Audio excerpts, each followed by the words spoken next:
Travel Trip adalah travel yang memiliki legalitas resmi dengan nama PT Perjalanan Wisata Indonesia. Travel Trip berdiri sejak tahun 2015 dan telah berjalan kurang lebih 6 tahun lamanya. Travel Trip sendiri telah melayani ribuan wisatawan dari berbagai perusahaan-perusahaan besar, diantaranya Bank Mandiri, Bank BCA, Bank BRI, Bank CMB Niaga, dan dari pegawai-pegawai BUMN lainnya. Kami juga telah melayani pejabat-pejabat tinggi negara dari anggota MPR dan DPR.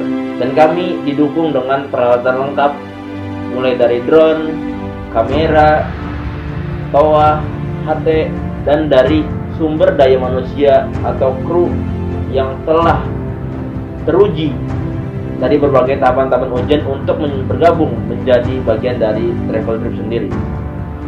Maka Travel Trip terus meningkatkan pelayanan untuk menjadi travel yang bertaraf internasional. Pelanggan kita dari berbagai daerah, maka dari itu kita harus servis mereka dengan senyaman mungkin dan jangan lupa selalu untuk tersenyum.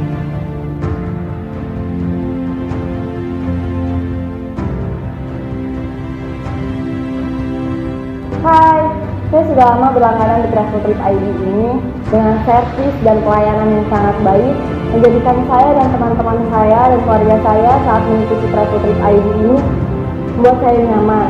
Bahkan saat ikut Travel Trip ID ini saya mendapatkan teman-teman baru dan pengalaman baru. Menurut saya recommended sih.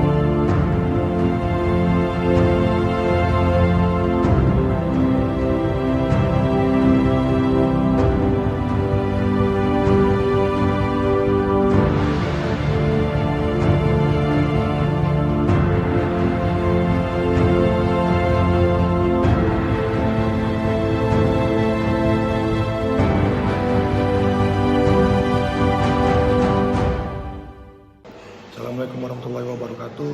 Nama saya Suma Budi Utama Rambi dengan NIM 2977772. Dan yang saya hormati Kak Ainun Mardia selaku dosen mata kuliah analisis dan evaluasi bisnis. Di sini saya akan menjelaskan dokumentasi analisis kebutuhan perangkat lunak untuk tugas dan ujian akhir semester di mata kuliah analisis dan evaluasi bisnis. Yang pertama ada pengertian dokumentasi. Istilah data dokumentasi berasal dari kata dokumen, yang dalam bahasa Belanda dan bahasa Inggris disebut dokumen. Dokumentasi berarti menyediakan, membuktikan dengan menunjukkan adanya dokumen sebagai informasi data yang digunakan untuk melengkapi penelitian sebagai sebuah informasi akurat dari setiap aktivitas perusahaan. Yang kedua ada pengertian kebutuhan. Kebutuhan adalah segala sesuatu yang dibutuhkan manusia untuk mempertahankan kelangsungan hidupnya secara alamiah melalui pencapaian kesejahteraan. Kebutuhan dapat dibedakan berdasarkan tingkat kepentingannya, waktu, sifat, dan subjeknya. Pemenuhan kebutuhan dapat berupa barang, jasa, sesuatu yang berwujud maupun sesuatu yang tidak berwujud. Setiap manusia memiliki kebutuhan yang berbeda-beda dan dipengaruhi oleh keadaan alam, agama, adat, dan peradaban. Sama seperti bisnis juga sangat memerlukan kebutuhan tergantung dengan keadaannya. Kemudian ada sistem informasi bagi organisasi. Sistem informasi sangat berperan bagi suatu organisasi untuk menjalankan proses bisnis suatu organisasi tersebut. Dalam sistem informasi terdapat beberapa pendekatan yang dapat menunjang proses bisnis suatu organisasi dalam efisiensi sumber daya dan lain-lain. Yang kedua ada pengembangan sistem informasi. Pengembangan sistem informasi adalah menyusun suatu sistem yang baru untuk menggantikan sistem yang lama secara keseluruhan atau memperbaiki sistem yang telah ada. Beberapa strategi yang digunakan suatu organisasi untuk pengembangan sistem informasi adalah analisis sistem, desain konseptual sistem, desain fisik, implementasi dan perubahan, serta dengan operasi dan pemeliharaan. Yang ketiga ada analisis perancangan sistem informasi CRM.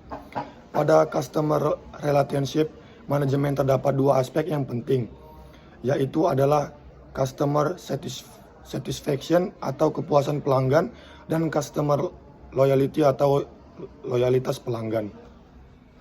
Menurut Kotler dan Armstrong, customer relationship management merupakan proses membangun dan mempertahankan hubungan jangka panjang yang menguntungkan dengan pelanggan melalui penyediaan pelayanan yang bernilai dan yang memuaskan mereka. Secara garis besar, perusahaan dapat mengembangkan hubungan dengan pelanggannya melalui 3 pendekatan, yaitu pertama, manfaat finansial, yang kedua manfaat sosial, dan yang terakhir ikatan struktural. Sedangkan menurut Kotler, Bowen dan Makens, loyalitas pelanggan didefinisikan sebagai besarnya kemungkinan pelanggan membeli kembali dan kesediaan mereka untuk menjadi partner bagi perusahaan. Di sini saya mengambil studi kasus jasa travel antar kota Bandung Jatinangor. Jasa travel merupakan kegiatan usaha yang bersifat komersial yang mengatur dan menyediakan pelayanan bagi sekelompok orang untuk melakukan perjalanan dengan tujuan utama berwisata, di mana badan usaha ini menyelenggarakan kegiatan perjalanan yang bertindak sebagai perantara dalam menjual atau mengurus jasa untuk melakukan perjalanan baik di dalam luar negeri. Jasa travel merupakan layanan yang tidak harus menunggu penumpang penuh. Jadi jika sudah jadwal keberangkatan, meski hanya 1 orang, kita akan tetap diantar ke lokasi tujuan. Jadi perjalanan kita akan tepat waktu, baik keberangkatan hingga estimasi waktu sampai. Menggunakan jasa travel juga lebih hemat waktu. Ada beberapa aplikasi yang saya rasa perlu yang dibutuhkan jasa travel ini untuk menarik pelanggan baru dan menjaga pelanggan berulang atau repeating customer. Di antaranya, yang pertama itu ada call center. Call center menjadi poros utama dalam pelayanan pelanggan.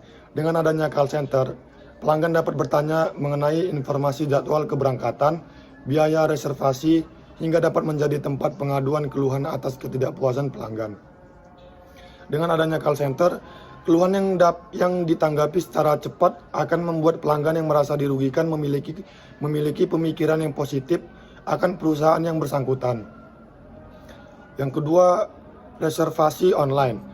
Dengan kemajuan mobile device sekarang, banyak perusahaan berlomba mendapatkan pelanggan dengan menawarkan akses yang mudah dengan menggunakan smartphone.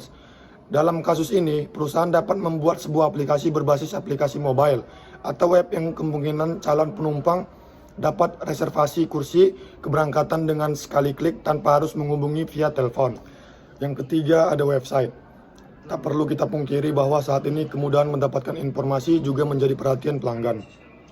Dengan tersedianya tempat informasi mengenai perusahaan yang dapat diakses dengan mudah seperti website, akun ofisial media sosial juga akan mendorong calon pelanggan untuk memilih jasa travel yang bersangkutan.